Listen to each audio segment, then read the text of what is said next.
My half-sister reached out after years of silence, claiming she wanted to reconnect, but I knew she was hiding something, and I was right. It began on a seemingly uneventful Tuesday night.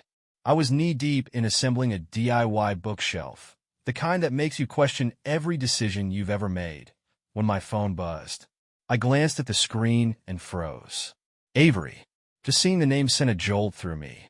My half-sister hadn't reached out in years, so long in fact that I couldn't pinpoint the last time we'd spoken. Maybe it was at my mom's birthday party 7 years ago, and even then, it was a quick hello before she disappeared into a corner, far removed from everyone else. Curiosity got the better of me, and I unlocked my phone. Hey Caleb, I know it's been a long time. I've been thinking about you and wanted to reconnect. Maybe grab coffee sometime? I stared at the message, half expecting a follow-up that would explain why she'd suddenly resurfaced. None came. Olivia, my fiancée, broke through my thoughts. She was perched against the kitchen counter, tea in hand, her dark hair haphazardly pulled into a messy bun. Her voice was sharp when she asked who was texting me. When I said the name, it sounded strange coming out of my mouth. Her eyebrows shot up. Avery, my half-sister. The same one who had ghosted the entire family. I instinctively corrected her, half-sister, though I wasn't even sure why. Olivia's skepticism was impossible to miss. She knew enough about the fractured dynamic between Avery and me to understand why her sudden reappearance felt like an alarm bell. I tossed my phone onto the couch and tried to bury myself in the bookshelf's instruction manual, pretending it didn't bother me. But it did. To understand why, you'd need a little context. Avery and I share the same mom, Joanna, but we have different dads. Growing up, we were closer than anyone would have expected, given our messy circumstances. I was the overprotective older brother, always trying to shield her from the chaos of our blended family. Our mom's second marriage, to Richard, Avery's father, was anything but smooth. He wasn't abusive, not exactly, but he was cold and controlling in a way that suffocated both Avery and our mom. When Joanna finally filed for divorce, the aftermath was brutal. Richard fought for and won full custody of Avery, and after that, I hardly ever saw her. As time passed, our bond dissolved like ink fading from a once vivid letter. The few times we spoke, Avery had become someone else, distant, guarded, cold. The final nail was at our grandmother's funeral. Avery arrived late, avoided me altogether, and left before the will was even read. She didn't need to stick around anyway. Grandma had split her estate equally between Mom, Ellie, my younger sister from Mom's third marriage, and me. Avery had already been given a hefty trust fund when she turned 18. It wasn't about love. Grandma adored her. But still, Avery took the money and disappeared. So why now? Why coffee? Against my better judgment, I replied. I agreed to meet her at a cafe downtown on Friday at noon. Her response was so quick, almost as if she'd been waiting for me to say yes. Friday arrived faster than I expected. The cafe Avery had chosen was the kind of place that served artisanal avocado toast garnished with edible flowers. I spotted her immediately. She looked different, older of course, but it was more than that. Her face had lost the carefree smile I remembered, replaced with something sharper, more calculated. She waved me over, and I sat across from her, feeling the weight of the years between us. We exchanged small talk at first.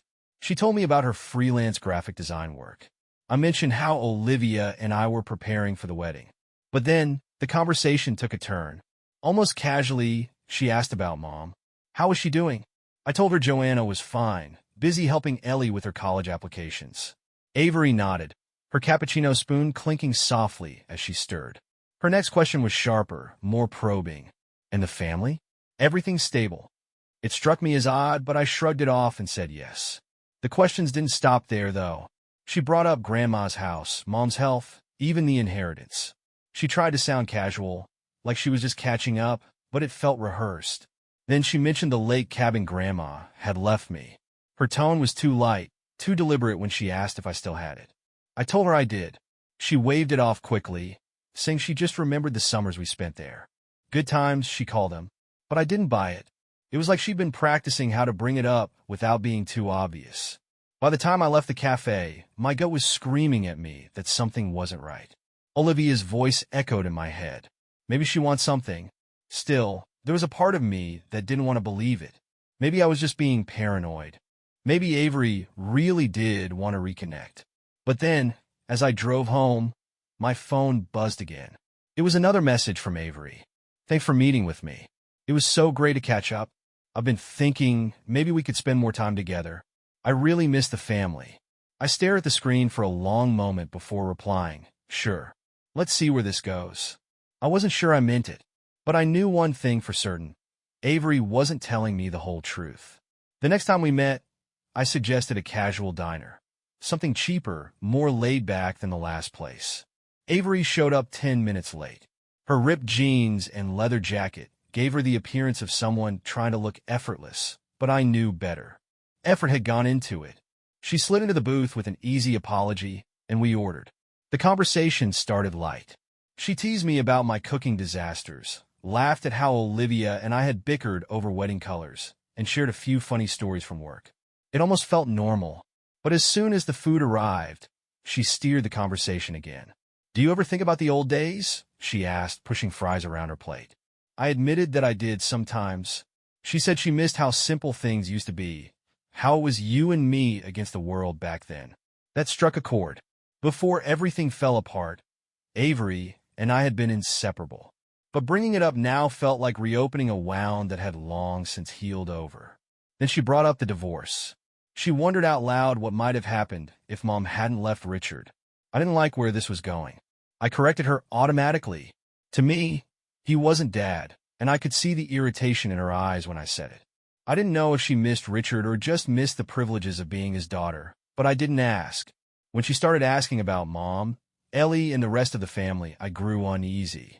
She asked if they ever talked about her. The truth was they didn't. Avery had become more of a ghost than a memory. I told her they did, sometimes, though it was a lie. I didn't want to hurt her. Her face softened at the lie, and for a moment, I saw a flicker of vulnerability before she covered it up. Later that night, I told Olivia about the dinner. She didn't hesitate. She's fishing, Olivia said, sitting cross-legged on the couch. And deep down, I knew she was right. It was hard not to wonder what Avery wanted. Validation? Attention? Money? Who knew? Olivia, of course, shrugged, unsurprised. She never missed an opportunity to say, people don't just show up out of nowhere without a reason. Trust me, Caleb, she's after something. I tried to argue, clinging to the thin defense that Avery hadn't actually asked for anything yet, but even I didn't entirely believe myself. Olivia wasn't the only one with doubts. The next night, over beers with my best friend Noah, I brought it up. Noah was blunt as always. She's playing you, man. Why now? Why not 5 years ago? 10? I didn't have an answer. Still, some part of me couldn't let go. She was family. And though I hated to admit it, I missed her. When we hung out next, it was her suggestion, a park near her apartment. It felt normal at first, almost comforting. We walked, talked, and for a brief moment, it felt like the clock had turned back to when we were kids. But then, like a stone skipping across still water, she brought up the lake cabin. Do you ever use it anymore? Her tone was light, but I didn't miss the glance she shot my way. Not much, I replied carefully. Oh, no reason, she said with a shrug. I was just remembering how much fun we had there as kids. It must be expensive to keep up, though, taxes and all that. There it was, a warning flag, bright and undeniable. But I pushed it down. It's manageable, I said, my voice deliberately vague. She didn't push further, but the seed was planted. Over the next few weeks, Avery and I spent more time together. At first, it seemed genuine. She visited Mom and Ellie, sharing polite smiles and warm hugs. But even they started to notice the cracks. Ellie mentioned it first. She keeps asking about Grandma's will, she told me one afternoon. What did you say? I asked, feeling a knot tighten in my stomach. Nothing. But it was weird, you know. Why would she even care now? The unease that had been gnawing at me sharpened. I started replaying every interaction with Avery, noticing how she always circled back to money, to the family dynamics, to the cabin. Then one morning, as I was heading out the door for work, my neighbor Harper flagged me down. Hey, Caleb, she said, her voice hesitant. Is someone staying at your place during the day? What? No. Why? Harper shifted uncomfortably. I've seen a woman hanging around your backyard. A couple of times, actually. Blonde, mid-20s. She looks a lot like Avery. I finished, my voice tight. Harper nodded, clearly relieved I wasn't brushing her off. I didn't want to assume anything, but it seemed strange. Strange didn't even begin to cover it. What the hell was Avery doing lurking around my house? That evening I called her. You've been by my place, haven't you? There was a pause. Then what? No. Why would I? My neighbor saw you. I pressed. Oh, Harper, right? Her voice was too quick, too smooth. Yeah, I walked by once. I was in the neighborhood and thought about stopping in, but you weren't home. It felt like a script, a story rehearsed for when she got caught. What were you looking for, Avery? Nothing, Caleb. God, I'm not snooping around your life. But she was, and we both knew it. I wasn't satisfied. That night, I called Marcus, the family lawyer who had handled Grandma's estate. Can you check something for me? I asked, trying to keep my voice even. What's going on? Marcus replied, sounding wary. I think Avery's trying to find a loophole in Grandma's will or something. Can you make sure everything's secure?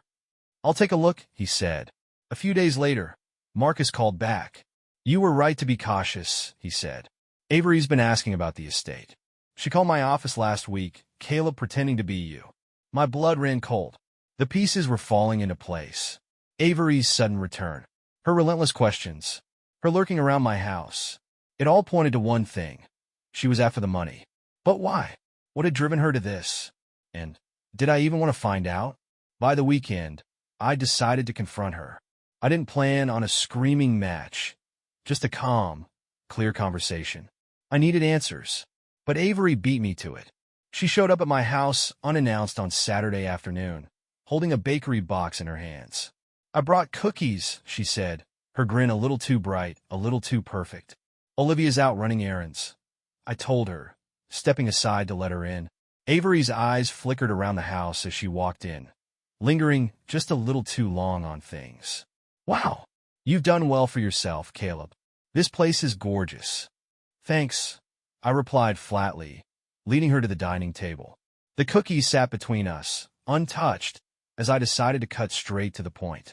Why were you asking Marcus about Grandma's will? The smile on her face faltered, cracking like thin ice. She recovered quickly, but I'd seen it. What? I didn't. Don't lie to me, Avery. I cut her off. He told me you called, pretending to be me. Her cheeks flushed, but instead of looking guilty, she looked annoyed. Fine, she snapped, leaning back in her chair. I wanted to know if there was anything left. Happy now? No, I'm not happy, I said, my voice sharp. You've been sneaking around lying, and I'm supposed to just let it slide because you brought cookies? Her expression hardened. You don't understand, Caleb. Things haven't been easy for me. Then tell me what's going on. She hesitated, her gaze dropping to the table. When she finally spoke, her voice was quieter, almost fragile. Chloe. Who's Chloe? A friend. Or at least, I thought she was. Avery sighed and ran a hand through her hair. I owe her money.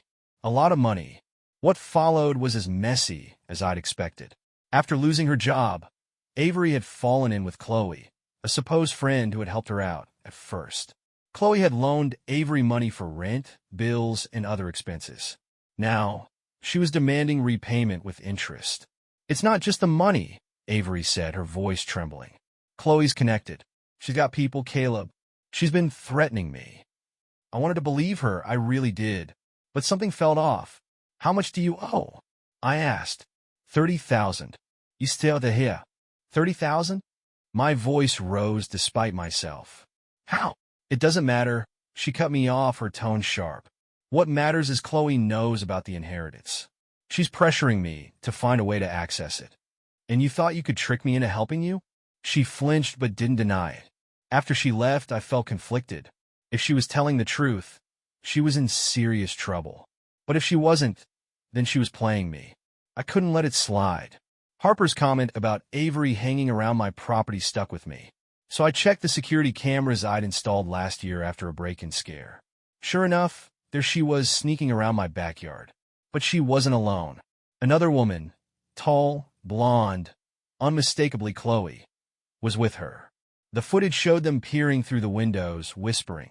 At one point, Chloe gestured toward the mudroom, where the lake cabin key hung in clear view. They hadn't broken in, but the intent was crystal clear. The next morning, I called Marcus again. I need you to dig up whatever you can on this Chloe person. She's working with Avery, and I think they're trying to get to the cabin.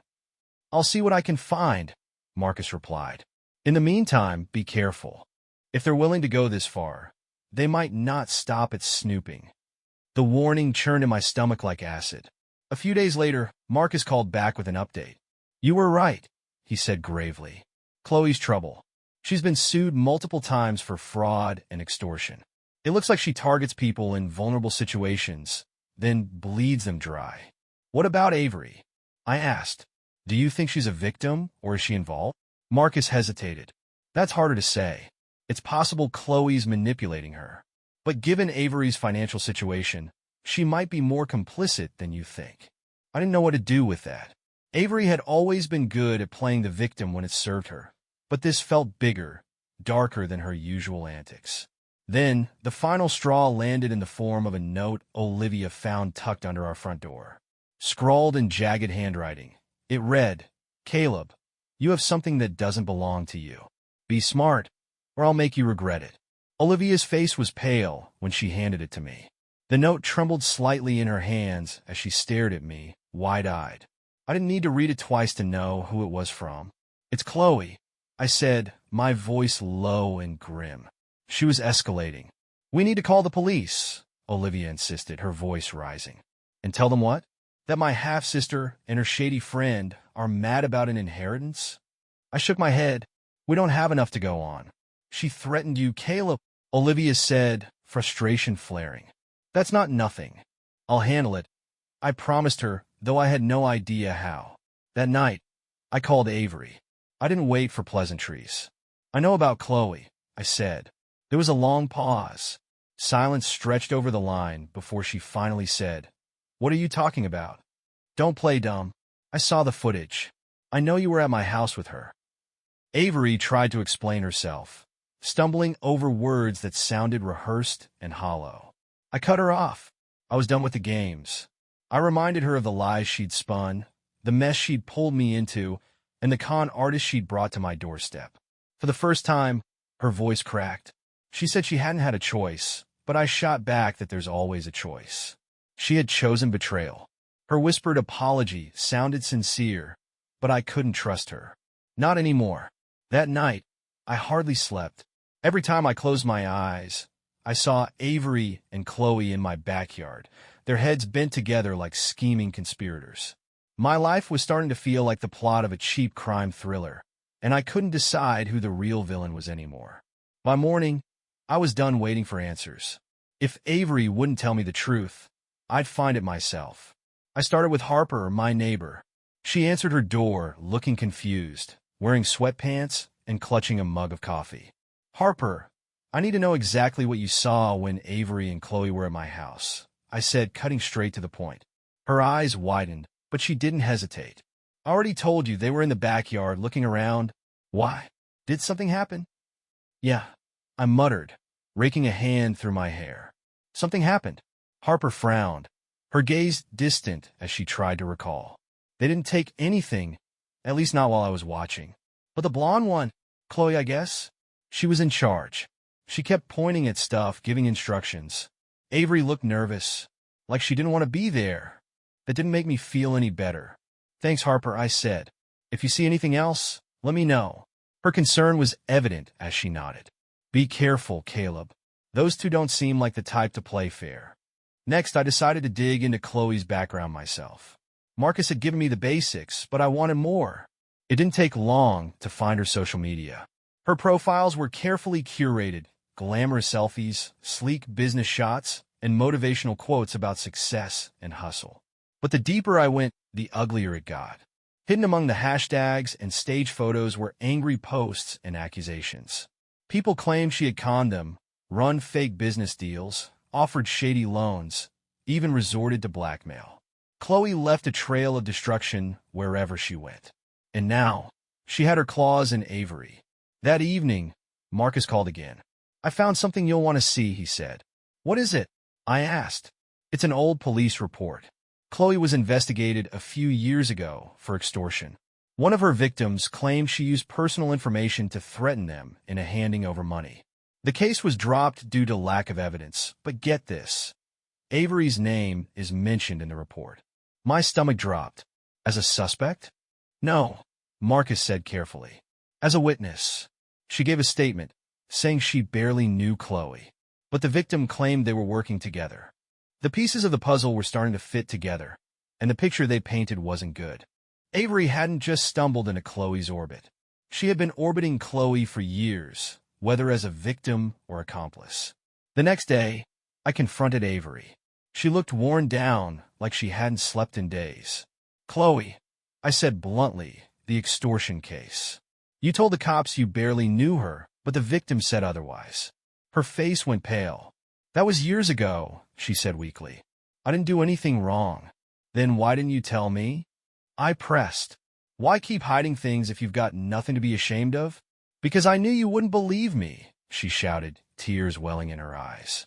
"You've always looked at me like I'm some kind of screw-up. No matter what I do, I can't win with you." Her words stung because part of me knew there was truth in them. "Then tell me the truth," I said softly. "Just once." Avery sank onto the couch, burying her face in her hands. When she finally spoke, her voice was barely audible. "Chloe's been blackmailing me. She found out about the trust fund and started threatening to go after me for more money. I didn't know what to do, so I told her about the inheritance. I thought if she thought there was more, she'd leave me alone. Instead, Chloe had dragged her deeper." I stared at Avery, anger simmering under the surface. Whether she was a victim or complicit, she had pulled me into her chaos. I knew what I had to do. It took some digging, but I tracked Chloe down to a dingy bar downtown. She was easy to spot, holding court at a corner table, surrounded by people who looked trapped. Chloe was exactly what I expected. Sharp, confident, and predatory. I approached her table without hesitation. Chloe looked up, her eyes narrowing in recognition as I stopped in front of her. I didn't wait for an invitation. I sat down and stared her in the eye. Chloe smirked, clearly unfazed. The moment had come, and I was ready to fight back. The warning Chloe had left churned like poison in my mind. A few days later, Marcus called with an update that solidified my unease.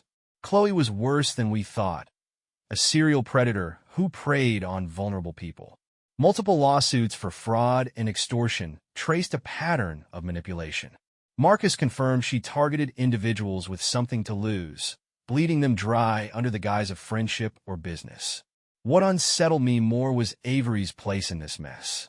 Marcus admitted it was hard to tell if she was Chloe's victim or accomplice, though her financial situation made it plausible that she was both. The final straw came when Olivia found a note shoved under our front door. The handwriting was jagged, scrawled in anger.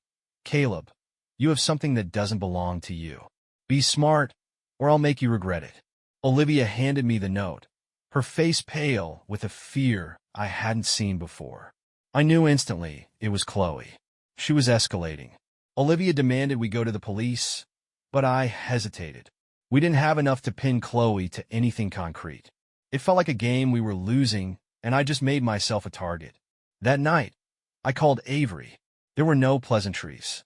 I told her what I knew, the footage, Chloe's threats, her lies. For the first time, Avery sounded genuinely broken.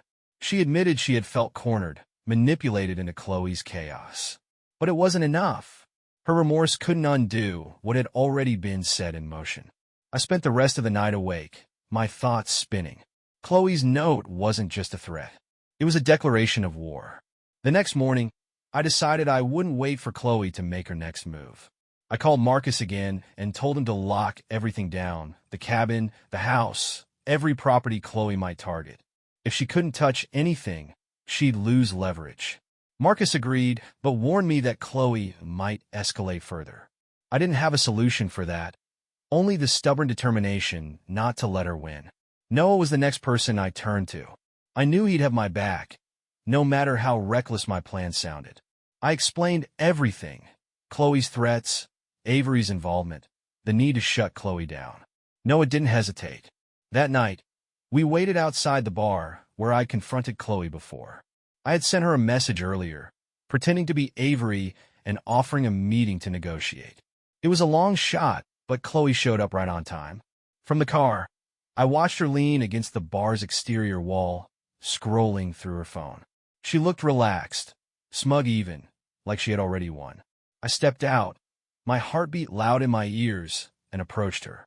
Chloe was sharp and predatory, every movement calculated. She didn't flinch when I confronted her. To her, it was all a game, one she was sure I couldn't win. She tried to intimidate me, tried to remind me of her reach and power, but I stood my ground. I told her the properties were secured, that she had no leverage. Chloe's expression darkened, her smirk turning cold. She warned me that this wasn't over, that I didn't understand who I was dealing with. Then she disappeared into the night, her parting words leaving a chill behind. The next few days were tense. Every text, every sound outside the house felt like the start of something worse. Avery stayed with Olivia and me, too scared to be alone. She barely spoke, guilt weighing on her like a physical burden.